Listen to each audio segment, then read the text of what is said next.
Latvijā gada laikā tiek radītas apmēram 1.342.000 tonnas sadzīves atkritumu. Apmēram 25% no šī daudzuma tiek pārstrādāti otrreizējai lietošanai. Pārējie 75% tiek noglabāti atkritumu noglabāšanas poligonos. Saskaņā ar atkritumu apsaimniekošanas valsts plānu 2006. līdz 2012. gadam, kas paredz jaunus atkritumu apsaimniekošanas principus, ir jārada jauna atkrituma apsaimniekošanas politika. Viens no galvenajiem jaunās koncepcijas uzstādījumiem, ko izvirza Eiropas Savienība – atkritumi ir resursi, nevis apsaimniekojams objekts. Vecais atkrituma apsaimniekošanas likums tika apstiprināts tieši 10 gadus atpakaļ. Un šis likums faktiski risināja tās problēmas, kas bija aktuāls Latvijā uz to brīdi.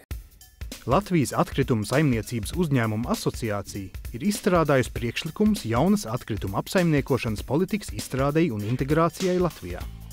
Tajā brīdī Latvijā nebija neviena poligona vēl, izņemot Rīgas pilsētas atkrituma poligonu Getliņu, kas bija savu darbību uzsācis krietni agrāk. Par šiem 10 gadiem šie poligoni ir uzbūvēti, viņi ir sākuši darboties, un tīri loģiski, pēc tam, kad 2008. gada 19. novembrī tika pieņemta jaunā atkrituma ietveru direktīva,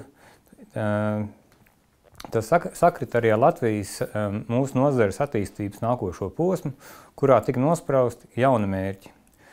Ne tik daudz vairāk vērsti uz infrastruktūras radīšanu, noglabāšanai, bet tieši uz atkrituma dalītas vākšanas sistēmas izveidi. Mērķis tiešām ir tāds, lai atkritumi pēc iespējas vairāk tiktu pārstrādāti, ja? Un pārstrādāt var dažādos veidos. Ja? Viens no veidiem ir pārstrādāt šos te atkritumus, nešķirotus atkritumus par ekokurināmo un izmantot viņu apsildes iekārtās. Ja? Otrs variants ir vākt šos atkritumus dalīt, ja, kā mēs esam klasiski pieraduši ar papīru un stiklu, un pārstrādāt jau šos te tīri atsevišķi savāktos atkritumu veidus jau produktos.